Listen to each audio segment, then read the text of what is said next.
नारा खोलैया चमन से हो घुमटा उठैया तंगारा सदिया बे नारा खोलैया चमन से हो।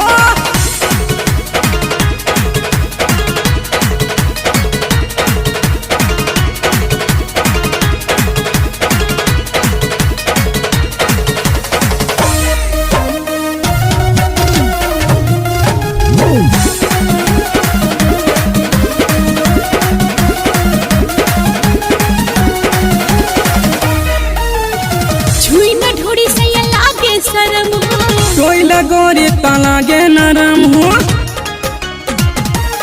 ए हो हुई न ढोड़ी से ये लागे शर्म हो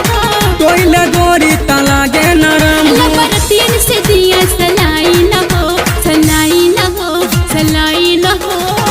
कैसे हो जाई हो घुमटा उठाई हाथ ग्यारह सदिया बे नारा खोलैया चमन से हो घुमटा उठाई हाथ ग्यारह सदिया बे नारा खोलैया चमन से हो।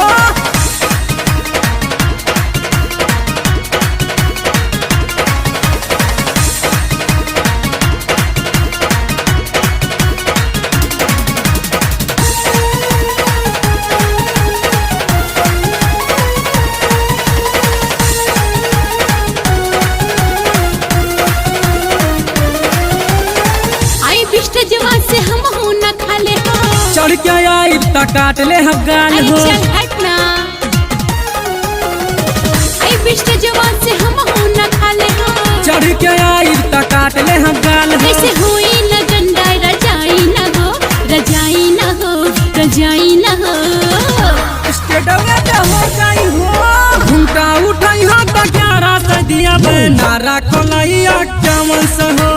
घुमटा उठाई हो त ग्यारह सदिया बे नारा खोलैया चमन से हो।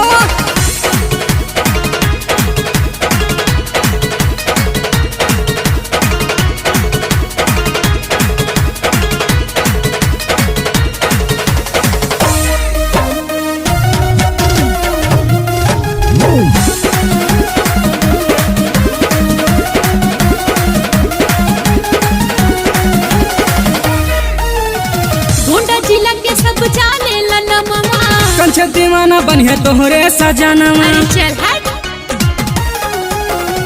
गोंडा जिला के सब जाने ला मामा कंचे दीवाना बनिए तोहरे सजाना बहुतन के झोरा बुझाई ना हो बुझाई ना हो बुझाई ना हो गोंडा जिला हवे हो घुमटा उठाई हो त ग्यारह सदिया बे नारा खोलैया चमन से हो घुमटा उठाई हो त ग्यारह सदिया बे नारा खोलैया चमन से हो। आज दुबारे के चारे पे डीजे आगे का होई बतावा ना हो बतावा ना हो बतावा ना हो घुमटा उठाई हो त ग्यारह सदिया बे नारा खोलैया चमन से हो घुमटा उठाई हो त ग्यारह सदिया बे नारा खोलैया